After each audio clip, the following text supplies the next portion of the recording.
I'm excited to welcome Greg Petro, CEO of First Insight. I'm really thrilled because, Greg, I really admire your work. So I'm really glad to have you here. Thank you, Christine. It's a pleasure to be with you. So let's start with voice of the customer. Okay. Okay. So first, let's hear how you define voice of the customer. But before we do that, how is it that you utilize voice of the customer? Right. Our objective at First Insight and the work that we've done is about trying to understand what the customer wants, but also where they're headed so that you can serve them better. And I think to answer your question, how do you use data? Well, if you're looking in the rearview mirror constantly about what people have experienced, well, it's helpful, but it's much better if you could anticipate what they're headed towards. So there's a feedback loop that you are passionate about. Right. What I'm passionate about is enabling decision makers to stop making false positive decisions, or perhaps even worse, bad decisions based upon limited data sets. I would say, without a doubt, I'm extremely passionate about is that we as executives in any industry, whether it's automotive, high tech, software, our company, or retailers, brands, and manufacturers, we're here to serve customers. And I use the word perfectly serve in the sense that we have an accountability and responsibility to give them what they want and need and would like. Well, I guess the best way to do that is to ask them. But what I find so fascinating in conversations with executives is I ask them, what platform are you using to listen to your customer? And in many cases, they will say, they don't really have one. What we're really talking about is anticipatory information. Mm. You sit at the cross section of rear view and forward look. Is that correct? Yeah. So, I would say history is important, right? Obviously, there are things you want to repeat and things you don't. So you have to learn from that. We have a lot of data, right? Especially about what's happened. And we have ways to figure out what was salient and what wasn't. So you walk into a C suite and you say, that's nice. You guys are designing, maybe in a vacuum, maybe because of some visionary. Right. What would you say to them to say, hire us? What's the one thing you would say to them? Very simple. You're going to be successful. You have a great brand, but some of the products are going to succeed and some of them are going to fail. And you know that that's the case. It has been for the entire existence of your company. Okay, that's all. What No, we can do, what we can do that's what I want. is give you advice, and with a probabilistic outcome that these are more successful than these. Okay, And stop there. therefore, yep, That's the sentence they want to hear. I want to hear. People yeah, listening want to hear.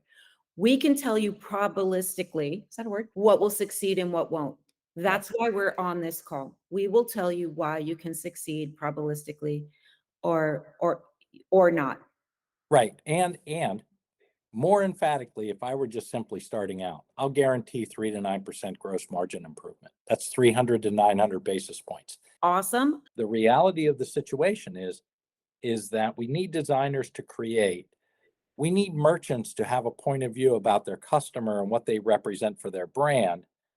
But then we need to use technology as part of all of that to determine how to make it financially worthwhile for all parties. Uh-huh. So we can create a unique set of products. Just some are going to be more successful than others. The question I ask people is, wouldn't you like to know that before you made the big bets?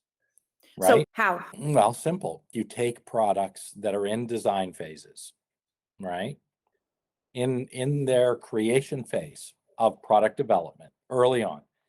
And you suggest which ones you, as an organization, will suggest which ones you're going to manufacture and how much, and bring it to market with a financial plan behind it. That's what you do, That's right? what they do.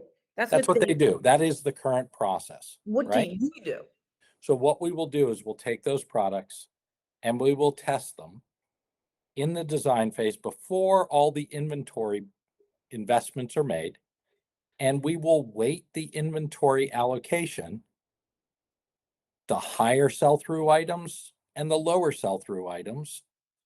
And we will watch the sales data and then demonstrate in a vacuum. This is pre-market, but then I'll share with you how our customers use it. That had you used our data, you would have gotten higher sales, higher margin based upon understanding which of the products within that allocation or assortment is going to sell better than others. Okay. Now, So wait, no, wait. very You simple. test in design. What do you mean? Yeah, so we'll test.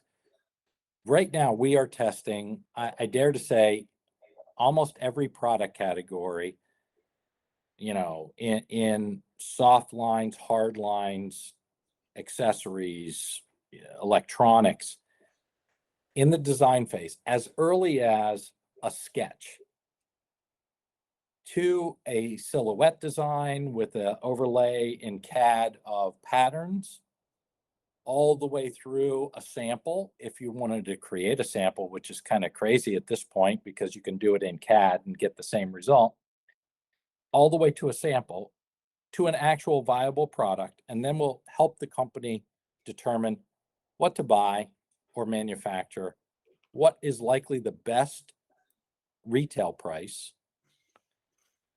and who it should be targeted at. Really good stuff. Just to be clear, the Mhm. information you provide is B2C, not B2B. Like, oh, if you sold this into a wholesaler or a department store or a middle market, this is our feedback. Yeah, we actually do that as well. Some of our customers are retailers. Let me just list a couple of them that you'll know and your audience may know. Obviously, Dick's Sporting Goods, Kohl's, all served by Under Armour, also our customer, and then manufacturing it at the Li and Feng base. So we actually test at each node in the supply chain and can give information to each of those parties, but also between the parties so that they can help serve the customer better all the way at the end. So you have an ecosystem there where there's like so many checks and balances. It's amazing. There's a lot of valuable information in that process, but Right. the most valuable information is from the actual customer. So just to confirm, you have that feedback from the customer in it's the main piece of the information. Is that correct? Yeah, that's exactly correct. Richard Marcus has been on our board and his father, Stanley Marcus, who started Neiman Marcus. Richard one day said to me, my dad used to say, designers propose and consumers dispose. And the idea of that quote that Stanley had said was, we're going to make decisions regardless of where we are, but ultimately the consumer is going to decide whether we were right. And I think there was a great deal of wisdom in that. The idea is, if you go back and let's take the most complicated supply chain, which is you have a retailer who is working with a wholesaler who is creating product with a different manufacturer or group of manufacturers, right?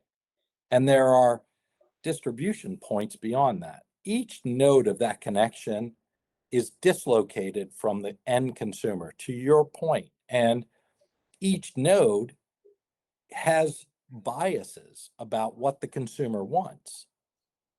And so consequently, each bias creates a refraction point of what actually the consumer wants. And so ultimately, you end up in some strange, perhaps you get it right, perhaps you don't, inventory level and pricing level around a product that the consumer decides whether or not they like it. And they will vote with their wallet. And ultimately, you're going to know whether you were right or wrong.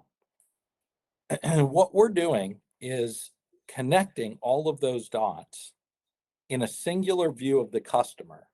And if it's a channel that goes through, let's say, Kohl's, we have the ability to tell and inform each of those nodes along the way. This is what the Kohl's customer wants of the products that you're offering. This is what they want. And if you're Under Armour or you're another company serving Kohl's or some other retailer, you can look at your assortment and say, what does my brand represent at a global level, but by channel? So think about Apple as a product. It's a pretty simple problem and very complex at the same time.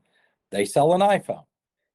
Let's say they sell an iPhone in 6 permutations, meaning designs, the 12, the 13, whatever, the mini, the non-mini, the Pro, and then color combinations. But they sell it through Apple stores, they sell it through, AT&T stores, Verizon stores, Walmart, all the other providers of their product.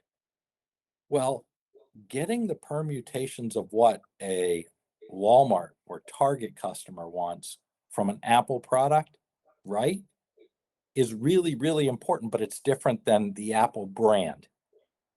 So serving those two customers to give them the full view of what consumers want is what we are actually doing. It's a very complex problem, but it's very simplified by providing each of the players in that supply chain the information they need to be successful to serve their customer. The information they need, what might that look like? Yeah, so first, the first thing that most organizations need to understand is, what do I invest in? Right? So what is the breadth of the assortment?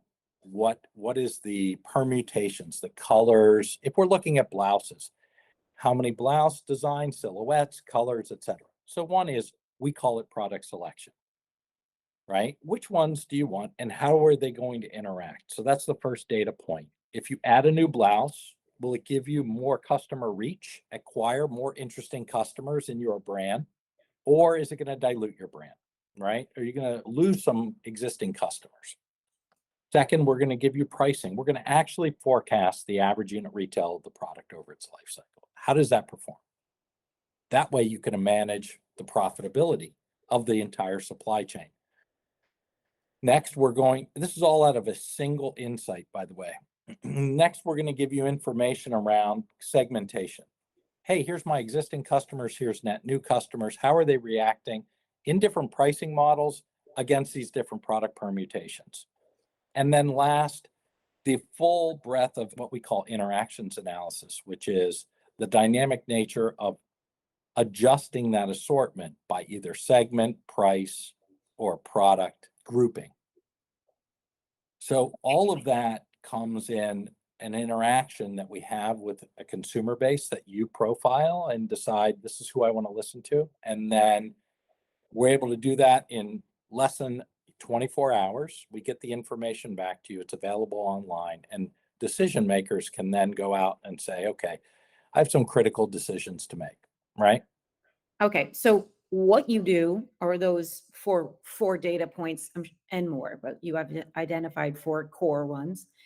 And how you do it is interaction with the customer base. We can give a profile of any customer persona that fits within roughly 100 million that we have access to, that could say, I don't have this customer. He or she looks like this. This is what I want you to go find out and survey or collect information against those individuals. So we can augment their own database. You can come with your own 10 years, 10 million a year, acquiring different people who are in your purview. Okay, great. Thank you for all of that.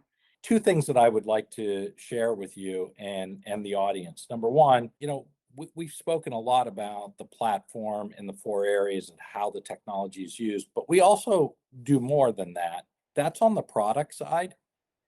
On the brand side, we do brand collaborations to understand how companies' imagery and brand resonate with customer bases. So we've done a lot of work on Instagram with video case studies and testing of brands and how it resonates with, let's say, a millennial group versus a baby boomer in doing brand testing. We also do customer engagement around case studies that we have documented on our website around visual representations within the store, how we do visual representations of products and brands, but also packaging, which is really related to sustainability. We have a company that saved over $1 million just in folding versus hanging their product, and the costs related to that and the waste related to it.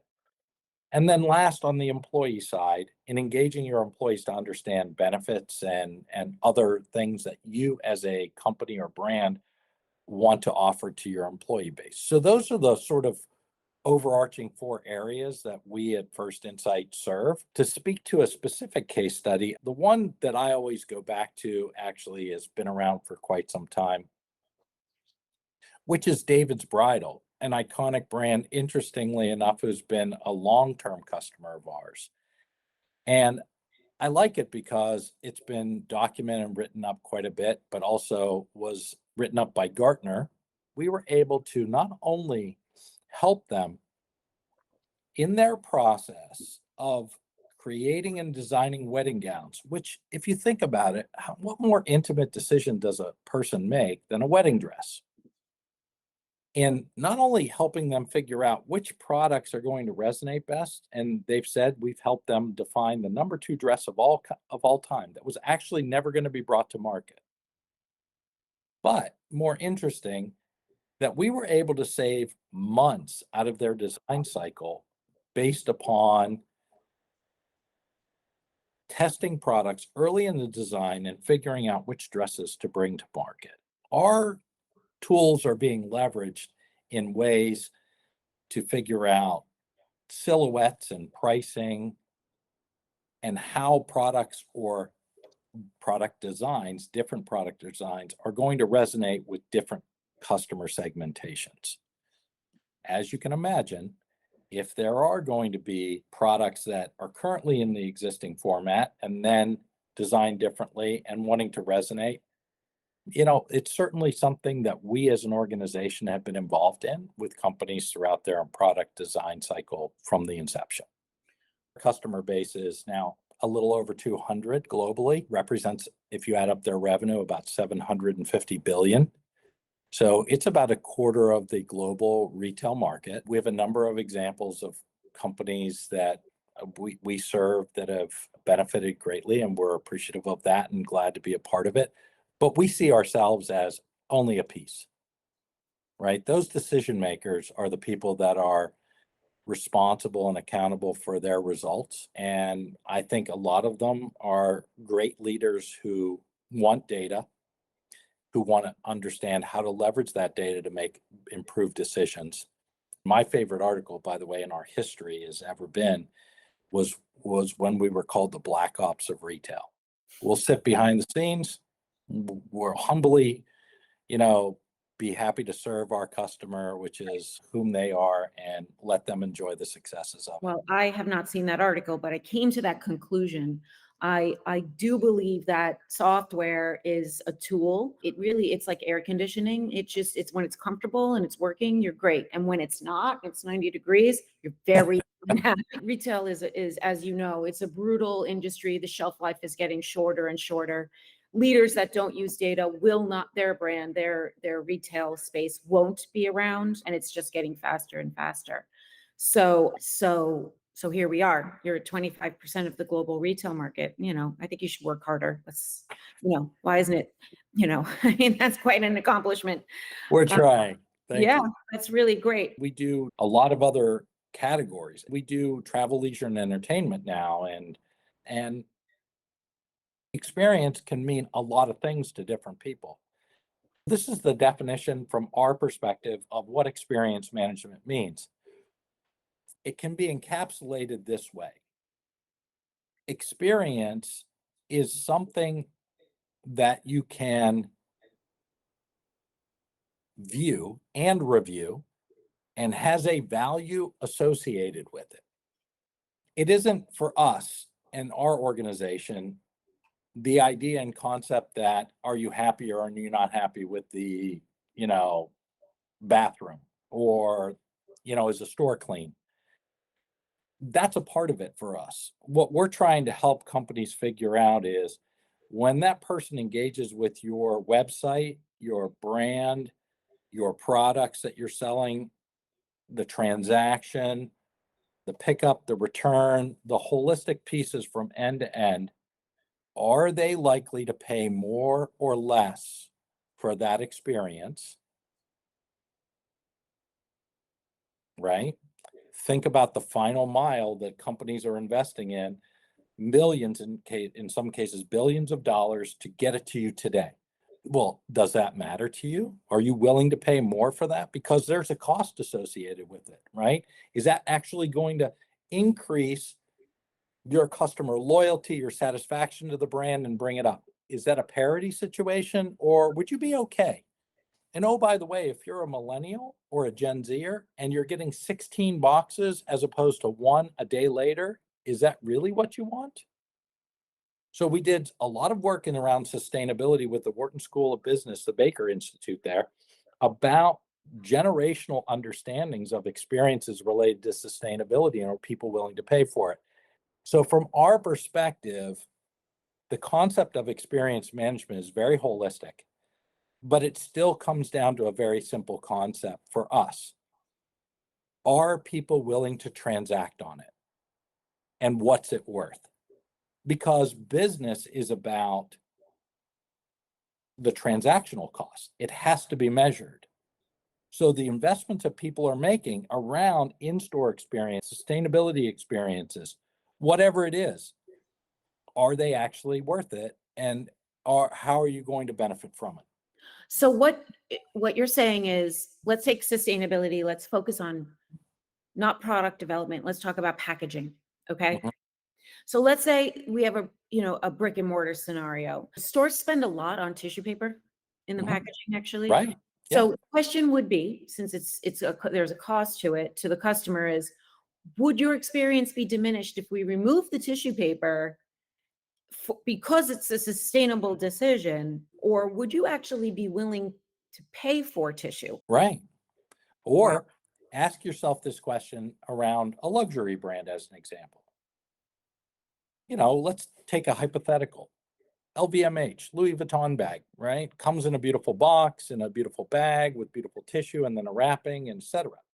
Now, the question that you might ask, and the stuffing inside the bag, when I receive that, is that the presentation I want?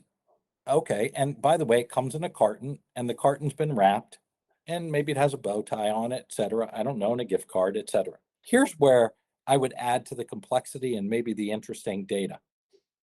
That may be true for a baby boomer because that's something they become I'm accustomed to, but I'm a Gen Zer, let's say, and I'm buying my first one and really I want an eco bag. And I'm going to be your customer hopefully for a long period of time. What do I want?